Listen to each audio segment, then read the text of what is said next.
Doctora, esta visita, ¿puede hacernos un resumen de la visita a la actividad en Foz de Iguazú y después hablamos de la visita aquí en Ciudad del Este? Sí, bueno, básicamente esto es una iniciativa que surgió de unas conversaciones que vengo manteniendo hace ya algunos años con un buen amigo como es Silvano Malini. Él es un periodista italiano que residió 11 años en Uruguay, que asistió a varios de mis cursos, que me realizó varias entrevistas para la revista del movimiento focolarino, que él integra un movimiento dentro de la Iglesia Católica. Entonces, en la revista Ciudad Nueva yo he publicado varias notas de mi autoría con mi opinión acerca de la coyuntura internacional establecida en Oriente Medio, que como todos sabemos es una región geográfica que aglutina, que tenemos allí instalados varios conflictos que han suscitado el interés mundial.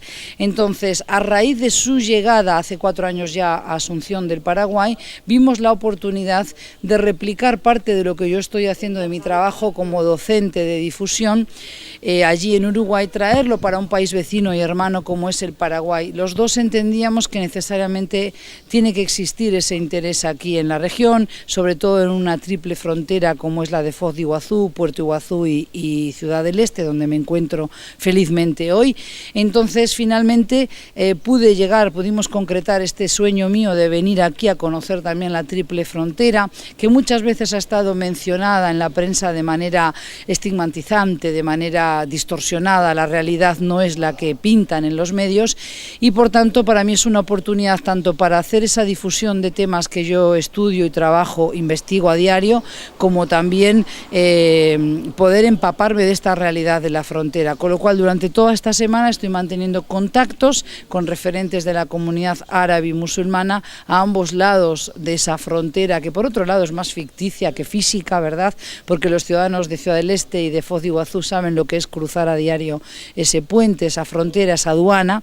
Entonces, para mí es una oportunidad tanto para conocer referentes como también para ver cómo es el movimiento de estas ciudades, que sobre todo son netamente comerciales, pero que también han sabido capitalizar el turismo, y me parece muy interesante que después podamos trasladar a mi regreso toda esta cantidad de información que estoy llevando a las clases, es decir, tanto a la Universidad Católica del Uruguay, donde yo trabajo, allí tengo mi principal trabajo y fuentes de ingresos, soy profesora a tiempo completo, pero también soy profesora invitada en otras instituciones académicas terciarias, por ejemplo, en la Facultad de Derecho de la Universidad de la República, la Universidad Estatal.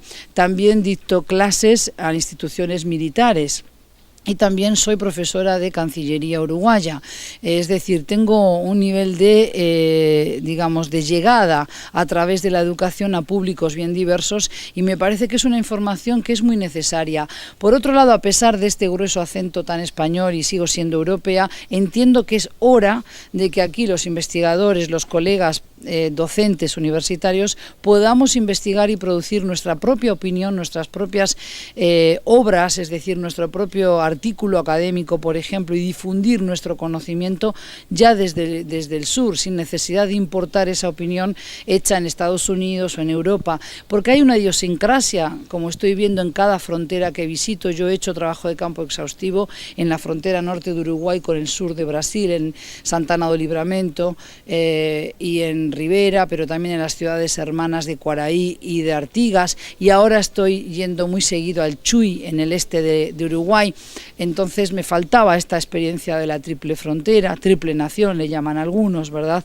Entonces me parece que es interesante poner las cosas en su justa medida, y creo que esto, cuando yo regrese a Uruguay, voy a poder volcarlo a mis clases sin lugar a duda, pero también es un inicio para mí, ¿verdad? Un camino del cual no hay vuelta atrás. Voy a dejar amigos aquí, voy a dejar contactos a muy buen nivel en la comunidad árabe y musulmana, y creo que yo también puedo no solo beneficiarme de lo que me brindan generosamente, sino también volcarlo de otra manera, que es contribuir también a ampliar el espectro, el público que asiste al centro islámico, que viene, por ejemplo, a las escuelas de la comunidad árabe, en este caso de la comunidad libanesa aquí en Paraguay. ¿Por qué? Porque también entiendo que los colegas docentes de secundaria paraguayos seguramente adolecen de las mismas carencias. Cuando quieren buscar información en un libro de texto no van a encontrar todo en un solo manual, entonces es importante replicar aquello que vengo realizando con bastante éxito, diríamos, en Uruguay. El año año pasado dicté un curso de posgrado para docentes de historia, geografía, de sociología y de derecho a nivel de secundaria, y ahora en diciembre estamos publicando el primer manual, una primera aproximación para que los docentes de secundaria en Uruguay puedan conversar, puedan de alguna manera encarar algunos de estos conflictos, pero también la comprensión del mundo árabo-musulmán, que es mucho más rico y plural de lo que a partir de los medios de comunicación muchas veces percibimos. Por otro lado, yo soy una persona que colabora mucho con los medios de comunicación, tengo notas radiales semanales, tengo una columna propia sobre cultura de Oriente Medio y el Islam todos los sábados en Radio Sarandí, que es una radio muy escuchada allí en Uruguay. También participo de las tertulias de un programa como es En Perspectiva, con uno de los periodistas más conocidos, Emiliano Cotelo, en todo el territorio uruguayo. Tengo una columna semanal con CNN en español en el programa Encuentro, que dirige el periodista argentino Guillermo Arduino. Tengo 2 columnas semanales, una de mañana y otra de noche, en distintos programas periodísticos en la Televisión Nacional de Uruguay. Es decir, soy una persona que estoy muy cercana a los medios y entiendo que es importante derribar mitos, que es importante no seguir con preconceptos, con estereotipos y tópicos que tanto mal han hecho a la relación entre Occidente y el Oriente musulmán. Y por otro lado, me parece importante no desconocer que nuestros países aquí en el Cono Sur, el caso de Uruguay, de Paraguay, pero también de Brasil ciertamente, han apostado en los últimos años a consolidar una presencia mayor a través de embajadas, misiones diplomáticas en algunos de los países de Oriente Medio, concretamente en los países ricos del Golfo Pérsico. Entonces, si uno quiere mantener un nivel constante y creciente de negocios con aquellos países, ¿cómo lo va a hacer si no conoce la cultura, si no sabe cuáles son las alianzas, las relaciones entre estos países, cuáles son las rispideces también? Entonces, yo creo que esta formación es importante, no solo para docentes y para nuestros jóvenes educandos, sino también a nivel de funcionarios públicos, concretamente diplomáticos, por ejemplo. Entonces, yo creo que para que América Latina realmente pueda consolidar su posición comercial en Oriente Medio, siendo ya muy pragmáticos, necesitamos todavía tener muchos más seminarios, muchos más talleres donde esta temática no sea algo marginal, sino que realmente le demos la importancia que merece, ¿verdad? Por otro lado, América Latina y el mundo musulmán, esa relación, por más que se nos antoje nueva, no lo es. La presencia del Islam en América Latina llegó ya desde principios de la conquista española en estas tierras. En los archivos nacionales de Puebla, México, hay documentos que atestiguan la presencia de ciudadanos llamados moriscos, que eran los musulmanes que venían huyendo de España o buscando un dorado aquí en tierras de América a bordo de los barcos de los conquistadores. Qué bueno sería que también nuestros jóvenes en Paraguay, en Uruguay, pero también, ¿por qué no?, en el idioma portugués, reconozcan que nuestro léxico castellano tiene más de 6.000 vocablos de origen árabe. Casi todas las palabras que empiezan con A o con al son de origen árabe, pero también en todas las disciplinas. Los musulmanes fueron grandes astrónomos, fueron grandes científicos. Hay muchos nombres de estrellas, por ejemplo, pero azimut, astrolabio, que son aparatos que inventaron los musulmanes para medir, ¿verdad?, la distancia, por ejemplo, la luna, el sol, los astros, porque su calendario, el calendario musulmán, es un calendario lunar.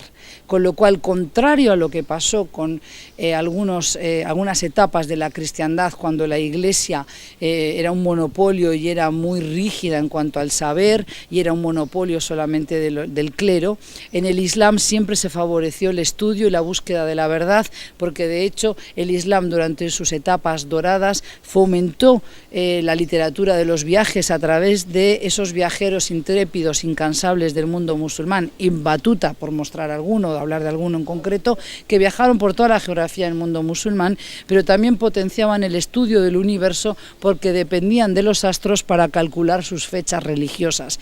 En fin, yo creo que hay muchísimas razones por las que América Latina debe prestar mayor atención a Oriente Medio, pero es que además yo creo que la existencia de esa comunidad vibrante aquí en Foz de Iguazú, en Ciudad del Este, nos demuestra que son personas hijos de esta tierra, porque ya hay segunda, tercera generación que realmente están contribuyendo de manera decisiva y de muy variadas formas al crecimiento y el desarrollo de estas ciudades, y sería totalmente injusto e inaceptable que los países allí donde residen no les reconozcan esa tarea tan realizada y muchas veces de una manera descalificada en los medios, sobre todo medios internacionales, que buscan siempre poner el foco en cuestiones que son de dudosa valía, que son de dudosa procedencia, ¿verdad? Me refiero a la estigmatización de esta frontera. ¿De dónde viene ese interés? ¿Por qué ocurre eso, cree usted? Bien, esto viene de un interés porque yo creo que aquello que no se conoce se teme, lo que se desconoce se teme, pero además porque ha habido momentos en la historia reciente de lo que llamamos la relación entre las potencias desarrolladas, vale decir Europa, Estados Unidos, con lo que llamamos la causa de los terroristas, de lo que hoy llaman en la prensa europea los yihadistas, que necesariamente querían buscar nuevos fantasmas, nuevas zonas donde ellos poder tener un pretexto, una excusa para estar presentes, ¿verdad? Pero claramente en esta frontera, como en tantas otras que he podido conocer, estas personas que llegaron aquí, los famosos turcos que venían con un salvoconducto del Imperio Turco Otomano, ni siquiera eran turcos, ¿verdad? Es decir, eran libaneses, eran sirios, eran también palestinos, y después progresivamente han ido llegando otras nacionalidades y también otras religiosidades. No solo tenemos musulmanes en la frontera, también hay chinos. Entonces, lo que tenemos que tener presente es que estas personas venían buscando un futuro mejor, un porvenir para ellos, para sus hijos, y que de hecho apostaron a quedarse en estas tierras. Entonces, yo creo que es totalmente injusto el decir que aquí tenemos células durmientes o que tenemos grupos terroristas inactivos que están esperando alguna señal macabra para empezar a atacar. Yo creo que ellos quieren a esta tierra, son parte de la comunidad. Tenemos políticos, tenemos senadores. Hoy supe que hay senadores en Paraguay que tienen ascendencia árabe. Entonces, ¿cómo un senador de la República va a querer ir a atentar contra su propio país siendo que defiende sus intereses? Es un contrasentido. ¿Cuál es la regla, cuál es la salida, cuál es el planteamiento, según su visión, para que esa integración sea más real y no un tanto aislada o cerrada y existan los estigmas? Y cuando viene una información de afuera, en particular de Estados Unidos, y hay que decirlo, la gente se alarma tanto. Sí. Bien, y estás poniendo el dedo en la llaga. La primera palabra y la última que te voy a dar es educación. Formación. Para que una persona no tema al otro tiene que conocerlo, porque es muy difícil que cuando tú conversas con alguien, no necesariamente tienes que dejarte convencer de sus razones, pero tienes que al menos darle el beneficio de la duda y escucharle. Entonces yo creo que estos centros que tienen aquí en Ciudad del Este, tanto educativos, la escuela libanesa aquí en Paraguay como el centro islámico, pueden servir como lugares de encuentro, espacios de diálogo. Es lo que estamos haciendo esta tarde en Foz de Iguazú, donde he sido invitada por la comunidad musulmana, siendo yo católica. Ellos han tenido el gesto de invitarme y esta noche voy a estar junto con el sheikh, junto con el imam, el líder espiritual de la mezquita Omar ibn al-Khattab, una mezquita suní en Foz de Iguazú, de poder brindar una charla sobre la cuestión geopolítica en la región. Muchas veces yo creo que lo que nos falta es ese encuentro, ese diálogo interreligioso que no tiene que quedarse solo en el plano de las palabras, de los discursos floridos de los políticos, de la alta política. Eso hay que traducirlo para que la sociedad paraguaya, brasilera, uruguaya se beneficie, se impregne de ello. Y es por eso que yo estoy siempre al servicio de difundir lo que voy estudiando, lo que voy aprendiendo, y me parece que en ese aprendizaje también estoy apoyando y aportando mi granito de arena, primero para la convivencia pacífica entre todas las religiones, pero también para construir paz y sobre todo para desarrollar esta región donde yo también soy inmigrante y donde yo también quiero que mis hijos tengan un futuro próspero. En ese sentido, recuperar esa capacidad de solidarizarnos con el otro. Creo que esta comunidad árabe y musulmana, porque tenemos musulmanes que no son árabes viviendo en Ciudad del Este, tenemos pakistaníes, tenemos ciudadanos de Bangladesh, de la India. Es importante entonces que podamos todos encontrar esos espacios para conocernos, para discutir de los temas que nos importan y para decir aquí estamos presentes también de una manera constructiva para que el Paraguay también sea un ejemplo para el mundo de que esa convivencia entre musulmanes, cristianos de distintas denominaciones e incluso agnósticos y ateos no solo es posible, sino que ya es una realidad. En Europa tenemos hoy cada vez más unos discursos grupos de extrema derecha totalmente populistas que están justamente amedrentando a los ciudadanos europeos, que temen que va a haber nuevos atentados o que temen la llegada de inmigrantes. Sin embargo, no se preocupan por resolver las causas, los motivos, los factores de expulsión de esas personas de países como Somalia, Siria, las guerras crueles que hay hoy en Yemen, pero también todavía en Afganistán o en Siria, que son la principal causa por la que las personas tienen que huir de sus países. Solamente cuando podamos comprender que es a través de la compasión, del sentido de solidaridad con el otro, con el prójimo, y no desde un punto de vista ni siquiera religioso, sino pragmático, ¿verdad? Si vivimos en un mundo globalizado y cada vez nos globalizamos más, no puede ser que el corazón no experimente esa globalización. Aumenta la tecnificación, la sofisticación en tecnologías, pero no aumenta la solidaridad igual entre los seres humanos. Y es por eso que entonces cada vez más surgen nacionalismos de nuevo cuño que pretenden crear muros invisibles, fronteras infranqueables. Y yo estoy abocada a la tarea de derribar a través de la palabra y el conocimiento esas fronteras. Gracias, doctora. Simplemente reiterar la invitación para esta noche a todos los ciudadanos de Ciudad del Este que quieran acompañarnos para la mezquita Omar ibn el-Khattab, en la calle Meca, allí en Foz de Iguazú, a las 8 de la noche. Vamos a estar presentando una charla sobre la geopolítica del mundo árabe-islámico en la actualidad. Muchísimas gracias. Gracias. Expresarse o de buscar información en los distintos portales que tenemos hoy día, porque ya no estudiamos como antes solamente de un libro de texto, no vamos a la biblioteca, sino que ya lo descargamos en un PDF, o tenemos, por ejemplo, los youtubers. Hay generaciones jóvenes de estudiantes que llegan a la universidad que ya no quieren leer un solo texto, por más breve que sea el artículo, sino que miran videos. Los docentes tienen que ayornarse, tienen que ponerse al día en esta cuestión de la didáctica, pero también tenemos que poder colocar este tipo de situaciones en contexto, y para eso hay que empezar con la secundaria. Yo insisto mucho en formar a formadores, en formar a docentes, pero también a profesores universitarios que puedan abordar esta temática. ¿Por qué no incluir, por ejemplo, yo lo hago, un capítulo sobre refugiados, sobre inmigración, en una asignatura como Geografía Económica y Humana? Si vamos a vincular territorio físico con el ser humano, hablemos de los factores de expulsión. ¿Por qué es que tantos inmigrantes ahora? ¿Y cómo es que Europa se ve de repente agobiada, se ve sorprendida por la gran cantidad de refugiados que llegan de crisis en las cuales también tiene mucho que ver con su gestación, como puede ser la de Libia, como puede ser la de Siria, como puede ser la de Yemen o Somalia? Retomo eso que dijiste en la primera parte, era la recuperación de los valores universales, ¿verdad?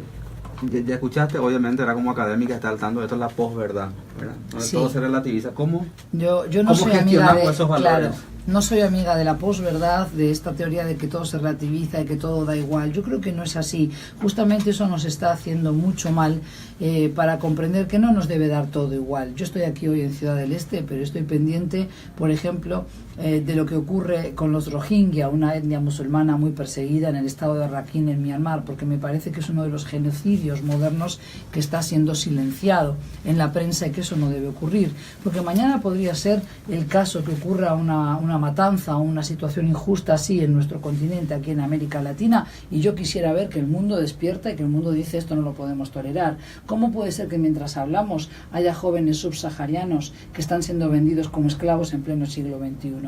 Entonces, yo creo que no podemos relativizar las cosas. Es decir, a mí me parece que en ese sentido tenemos que tomar una actitud proactiva y dejarnos de posiciones tibias y denunciar las injusticias allí donde ocurren. Esto es lo del ISIS, profesora. Esto está para rato. ¿Se puede en algún momento, digamos, neutralizar completamente del Estado Islámico? El Estado Islámico fue un grupo que se fabricó, que se gestó a partir de un vacío de poder en el 2003 en Irak, y que poco a poco esa semilla fue degenerando y también fue creciendo, porque hay también intereses muy fuertes instalados todavía en Oriente Medio. Ha habido servicios de inteligencia y países que han estado nutriendo, financiando a este grupo ultrarradical, que es un grupo de terroristas y punto, pero aunque ahora lo han erosionado, lo han aniquilado, digamos, militarmente hablando, lo han de alguna manera diezmado tanto que no puede retaliar, yo creo que la ideología que sustenta grupos como Al-Qaeda o como Daesh todavía va a perdurar por largo tiempo, porque entre otras cosas no se ha limpiado el aire enrarecido entre Occidente y el Oriente musulmán, no se han trabajado las causas por las que todavía quedan esos grupúsculos de radicales radicales que, apelando a una lectura sui generis del Islam y las Sagradas Escrituras, están justamente contribuyendo ellos también, siendo que son musulmanes, a demonizar al resto de los musulmanes en el mundo. Entonces tenemos que estar muy alerta, porque hoy las personas no se radicalizan en una célula escondida en una selva, se radicalizan donde hay wifi, con banda ancha, y desde su casa en una laptop o en una tablet, o descargándose algún vídeo macabro en su celular. Con lo cual yo creo que ahí tenemos un reto muy importante, todo lo que son los espacios de los ciberataques, la cibercriminalidad, podríamos decir. Y yo creo que América Latina no debe quedar ausente también de esta cuestión, porque si bien no creo que hay campo fértil para que aquí prenda raíces se habla que ese tipo células aquí en la frontera. Bueno, siempre se habla de eso, pero si no hay quien lo demuestre y no hay argumentos más sólidos que simplemente rumorología, yo no voy a participar de ella, ¿no? Me parece que para poder denunciar algo así y para poder acusar a todo un pueblo, acusar también a una ciudad, como es el caso de Ciudad del Este, hay que tener argumentos mucho más sólidos que se dice que, Entonces yo creo que no entendería por qué hay que estigmatizar a un lugar. Me parece que ya ha pasado mucho tiempo desde que ese rumor empezó a circular después del 11 de septiembre en el año 2001, son 16 años ya, y a mí me parece que la comunidad árabe y musulmana está bien inserta, bien integrada aquí a la vida económica. Además han podido formar a profesionales, cuadros políticos que están operando en Foz de Iguazú, pero también, por ejemplo, a nivel del Senado de Paraguay. Entonces a mí me parece que tenemos que ser mucho más cuidadosos con los rumores que solemos difundir, y más hoy en las redes sociales, donde cualquiera puede opinar sobre todo. Hay muchísimos todólogos y muy pocos especialistas, de verdad. Lamentablemente. ¿Cómo ves esta escalada retórica entre Washington y Pyongyang, verdad? Si es una cuestión a lo mejor que ya no integra el espectro de tu especialidad. Tenemos que... No, a ver, yo me dedico al estudio de las relaciones internacionales, con lo cual he venido siguiendo esta cuestión, pero a mí me parece que la administración de Donald Trump es una administración con un presidente muy imprevisible. Por la mañana él tuitea, es la primera vez que tenemos un presidente de la nación más poderosa del mundo que gobierna a golpe de tuit. Entonces él tuitea algo y de tarde sus asesores de defensa del Pentágono le recuerdan que no están así. Un ejemplo de ello lo tuvimos a partir del 5 de junio pasado, cuando Arabia Saudí, Emiratos Árabes Unidos y Egipto lanzaron una campaña muy feroz de aislamiento político comercial a su vecino en el Golfo Pérsico, como es el Emirato de Qatar, y Donald Trump ese mismo día tuiteó que estaba de acuerdo que había que aislar a Qatar como un país que financia el terrorismo, y de tarde sus asesores le recordaron que tienen la mayor base aérea de Estados Unidos en el exterior, instalada en Al Ubaid, en Doha, con 11.000 efectivos militares. Bueno, entonces es imprevisible. ¿Quiere decir esto que Corea del Norte está regentada o que está piloteada por un capitán sensato, un capitán que también tiene cintura para comprender que estamos en el siglo XXI? No digo exactamente eso, pero yo creo que hay otros actores que están interviniendo ahí en la región, como son China, como son Rusia, que finalmente tampoco quieren que haya una deflagración importante, o sea, que vayamos a una campaña bélica. Claro. Hace poquito un feroz ataque del ISIS a cristianos en el Cairo, donde vos viviste mucho tiempo. Correcto. Pues lamentar esas muertes y lamentar también que no hayan tenido el eco y que la prensa internacional, y una vez más no quiero que esto parezca una crítica a mis colegas y amigos periodistas, porque yo estoy mucho en los medios, me vinculo mucho con ellos y soy colaboradora de varios de ellos a nivel de Uruguay, pero también en la región. Yo colaboro mucho con Cable Noticias de Colombia, CNN también, o por ejemplo Radio Éxitos de Venezuela, Grupo Imagen y el Diario Excelsior de México. Todavía no tengo el honor de participar asiduamente en algún medio aquí en Paraguay, pero esperemos que eso se produzca pronto. Pero a mí me parece que primero que nada lamentar que cuando mueren 15 personas en la Rambla de Barcelona se les dedica más espacio, más tiempo de lo que se le dedicó a 305 víctimas mortales que murieron de un plumazo en menos de 10 minutos el pasado viernes, ¿no? La semana pasada. Entonces yo creo que son grupos que han jurado lealtad al Estado Islámico, que se ha convertido en una suerte de franquicia, pero que tenemos que entender que aquí hay otros intereses. Allí en la península del Sinaí, muy próximo a Gaza y a la frontera con Israel, hay por tanto otros intereses también, y cada uno de estos países que son potencias a nivel regional mueve a sus peones porque también está jugando una partida de ajedrez y espera ganarla. Lo que yo lamento también es la respuesta que ya está teniendo el gobierno de un presidente que fue militar toda su vida como al-Sisi, porque seguramente esa respuesta está causando también mucho dolor, muchos estragos a nivel de población civil, que una vez más la violencia alimenta más violencia. ¿Quiere decir esto que yo digo que no hay que cortar la cabeza de la serpiente del terrorismo, que no hay que atacar al terrorismo de raíz? Sí, claro que hay que hacerlo, pero además tenemos que tener otros trabajos, hay que trabajar en distintos niveles. La respuesta no debe ser solo por la vía de la fuerza policial, de choque o militar, sino que también tenemos que ver qué tipo de educación se está impartiendo en estos países donde estas personas que radicalizan a jóvenes encuentran un campo de cultivo fértil. Bueno, para cerrar, profesora, para no robarte más tiempo, el tema de hoy de debate, digo, ¿verdad? La nueva configuración geopolítica del pueblo árabe islámico. Sí, hoy a las 8 de la noche estaremos impartiendo esta charla en la mezquita de Omar ibn al-Khattab, la mezquita suní que está en la calle Meca de Foz y Guazú. Entonces, a todos los que escuchan a la audiencia de tu programa, los invito para que nos acompañen en esta tarde-noche y de esa manera poder escuchar algunas ideas, alguna perspectiva que voy a realizar sobre dónde está hoy parado Oriente Medio, hacia dónde va la geopolítica mundial, instalada sobre todo en una zona en la que se suman muchos conflictos, donde se superpone el conflicto de Siria con el de Yemen o el de Irak todavía sin cerrar, por no hablar de Afganistán, todo lo que son también los intereses de China, que por allí pasaría la ruta de la seda, esa mítica ruta de la seda de Marco Polo, que hoy se recupera por parte del presidente Xi Jinping con una inversión de más de 900.000 millones de dólares. Con lo cual invito a todos los que nos quieran acompañar para que de esa forma podamos trabajar juntos, intercambiar y explorar hacia dónde va Oriente Medio y cómo será su vinculación, su relación con Occidente, habida cuenta de esos intereses que son, reitero, geopolíticos, geoestratégicos y que poco y nada tienen que ver con la religión.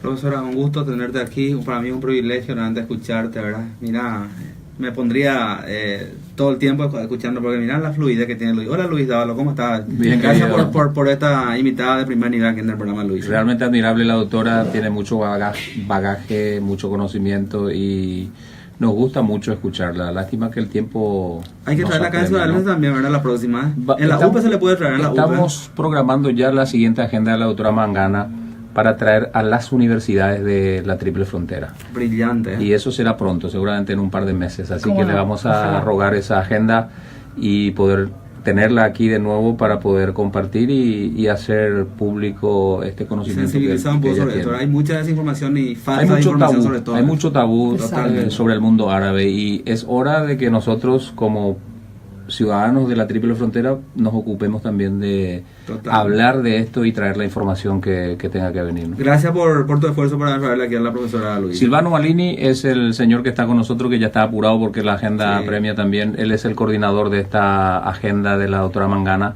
aquí en la Triple Frontera y agradecemos también a Silvano por ese trabajo fino que hizo. Realmente, sí, realmente él ha sido el artífice de que yo esté aquí toda esta semana y ha movido cielo y tierra, nunca mejor dicho, para realmente componer esta agenda que yo le decía que quería que fuera lo más nutrida posible para aprovechar el tiempo, pero le agradezco mucho. Él pertenece al movimiento Focolare Paz, pero no solo en el plano discursivo, sino con acciones concretas que, aunque parezcan pequeñas, yo creo que son pequeños gestos de tender la mano al otro, y en ese sentido también muy agradecida a la comunidad árabe musulmana, tanto de Ciudad del Este como de Foz, que me han acogido en su comunidad y que me...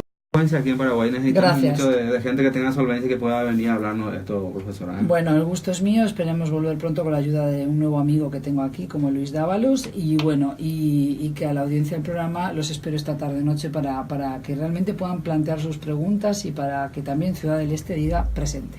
Éxitos en tu jornada y feliz regreso a Uruguay. Gracias, muy amable. Nos vamos a la pausa, ya venimos en breve.